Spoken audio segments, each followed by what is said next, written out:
In today's 5-Minute Gardener, this month is typically the hottest and driest month of the year in Tucson. It's a gardener's biggest challenge to try and keep everything alive and thriving. Our 5-Minute Gardener, Debbie Mounts from Harlow Gardens, has some tips to help you. Hello again, it's me. All right, the heat has hit. It's starting to we're starting to feel a little sweaty. We got to look at our plants and how can we get our plants through the summertime? How will they survive the heat and everything they have to put up with? So I have a couple tips for you. Now, one of the first things that you can do, especially on pots and things that you may have in your garden, is move them. Move them into a location where they get at least afternoon shade. There's almost nothing in Tucson, Arizona that wouldn't benefit from afternoon shade, including us. So that's the first thing that you can do. Move some, especially your vegetables and things, move those into a spot where they're going to get some afternoon shade.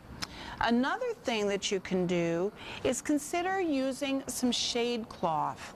Now, shade cloth is a product that you can buy generally at the big box stores. I think that Ace Hardware may sell it, and it comes in different weights.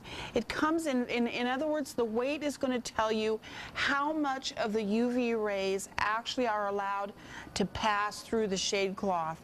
As a general rule of thumb, you can put this on a frame, and mostly you're going to use probably about a 40 to a 50% weight, especially on things like your vegetables.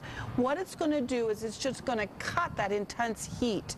If you have young citrus trees, they would absolutely benefit from something like this on them.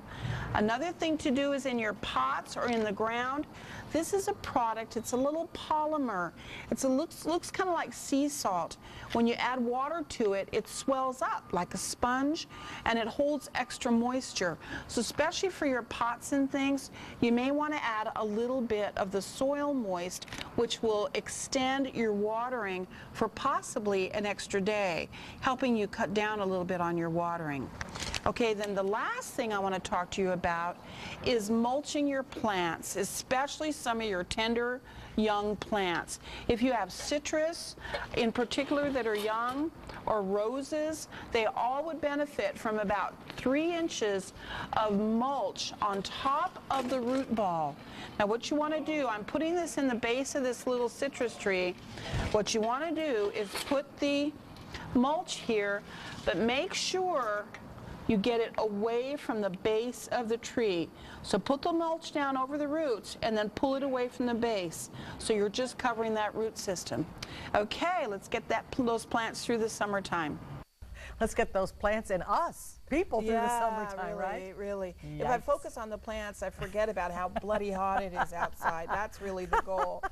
Okay, so I got 2 tips for you today. The first one is when you go to the nursery and you buy a little 1 gallon, let's say it's a Texas Ranger or whatever it is. It's in a container this big. You run home, you put it in the ground, and you hook it up to your irrigation system, and you put 1 emitter on this little 1 gallon container. One of the things that we see so frequently in the nursery is people forget that as bushes grow, their root systems expand and their need for water expands. So that's one thing you can check. Make sure that if you have things that may have grown, they haven't been, emitters haven't been added maybe in a 1.5 years or 2 years, it's time to add 2nd and 3rd emitters. And as the root system expands, the emitters need to move out. Okay. They need to come out further where those initial feeder roots are. Those are the ones that bring the water into the plant. Okay. Okay, so check that first. Alrighty. The other tip I want to talk about is kind of an opposite thing. I brought this little bougainvillea. These guys are famous for this trick. You water it thoroughly in the morning. I mean, I know I've given it a really good drink in the morning, right? In the afternoon, it's like 106 or 7 or whatever, and I walk out there, and this guy is like, he's all leaning over like he's half dead, okay? Well, that's just called afternoon wilt, normally. And so if you were to run out there with a hose, it would probably recover, but really, it's better to leave it alone until the next morning. If you go out the next morning and it's still wilted, that's the time to water it. If you go out the next morning and he's perked right back up and he's recovered, then you know that this guy's just suffering from afternoon wilt. And bougainvillea won't bloom if you have too much water. Right. They are not the only things that do afternoon wilt. There are other things that do also hibiscus and things like that. Things with the thinner, finer leaves can do that. Okay, Debbie, thank you for those tips. You're very welcome. We need to make it through the summer. Oh, I know, I know.